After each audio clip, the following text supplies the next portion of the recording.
Hello, Rowan here. We Damage We is the channel. I'm coming to you with a review, the result of my Booktube Spin number 2. It is Leaving the Sea, Stories by Ben Marcus. This was published in 2014. It was Ben Marcus's follow-up to The Flame Alphabet. It is technically his second story collection because I believe Age of Wire and String is considered a stories collection, but I think of that as a novel in vignettes. This is a traditional story collection. They're not connected in any way. And Ben Marcus is a guy who's known for writing weird, experimental fiction with a focus on sort of how language works and using language in interesting ways.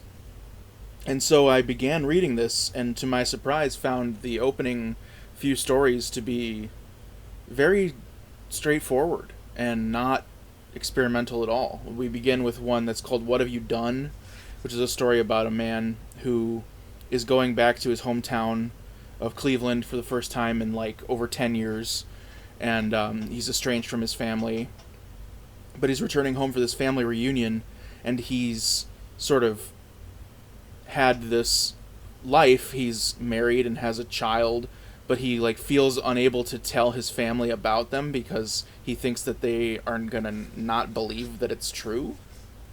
It's very interesting. And then he goes to this family reunion where he has this very awkward and funny interaction with a cousin who he used to be physically intimate with when they were teenagers. The next story is about a writing professor who is on a cruise where they're doing a writing workshop, and it was very accurate to what writing workshops are like. I thought it was very funny. Ben Marcus teaches writing at Columbia, so I think that he definitely knows what he's talking about. The third story is about a man who's got a autoimmune disease, and he goes to Germany for this experimental treatment, but on the way there he's been traveling through Europe with his girlfriend, and they get into a fight and she leaves, so he ends up in I believe Dusseldorf by himself, and it's very contemplative and sad. And then the fourth story is this sort of Kafka-esque story called Rolling Wood about a man who has a infant child who's 1.5 years old with extreme asthma that requires him to wear this humidifier throughout the day, and he works this sort of corporate fascist nightmare job, and his ex-wife sort of disappears and things just sort of unravel. And so all these stories, they're very good, but they're very straightforward and sort of traditional short stories. And they make up the first of 6 numbered sections in the book. And it's by far the longest. Each of these stories are about 30 pages long. And then things start to get much more Ben Marcus-y after that. The stories after that are much shorter as well for most of the rest of the book. It's hard to describe Ben Marcus's style in a way that would make you understand what I mean when I talk about it. There's one story in this that is the only story in the 4th numbered section. It's called The Father Costume. Let me just read you some of this story, and maybe you'll see what I'm talking about. My father's costumes were gray and long and of the finest pile, sometimes clear enough for us to see through, though there was no reason to look too closely at that man's body. He preferred not to move. He was not one for excursions. My brother and I accomplished most of the required motion for him. We collected and described the daily food, oiled the costume gun, gathered yarn each morning after a storm, and donated any leftover swatches of fabric into our mother's kill hole out on the back platform.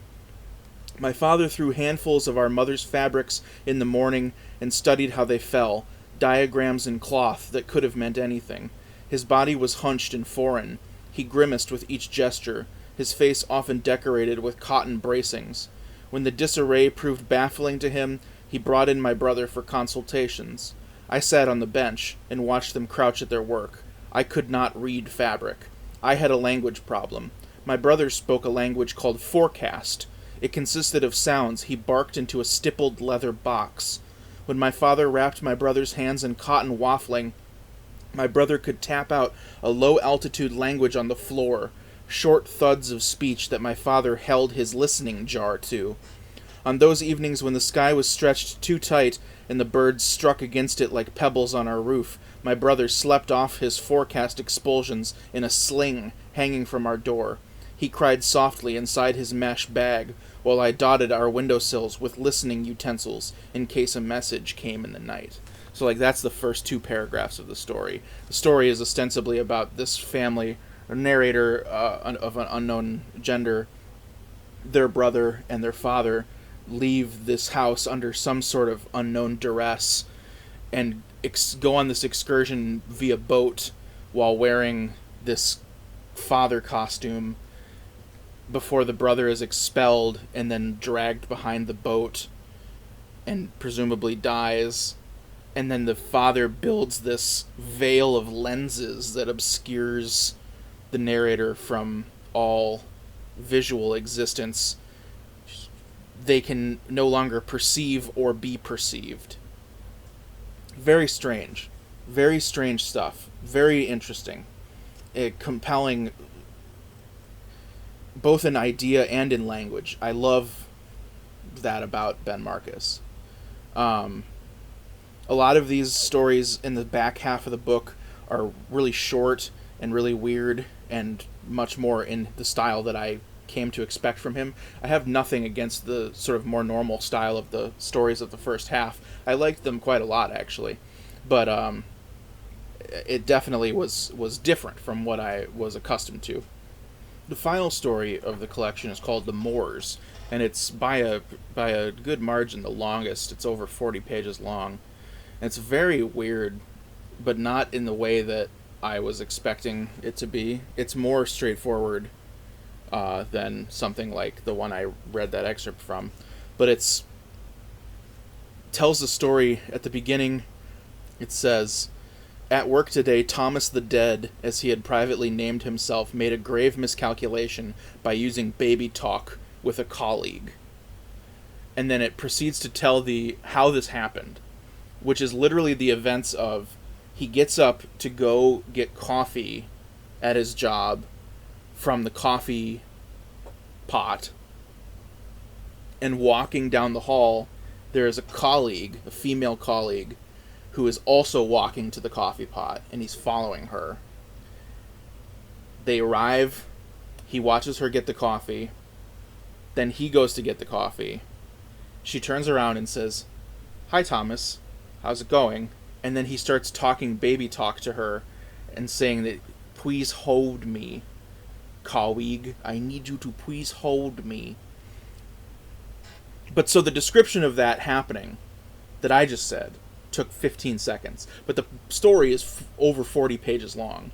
And it literally is just him narrating these thoughts as he's walking down this hallway and looking at the colleague and what colleagues mean, and his sexuality and his extremely cold penis he refers to a lot.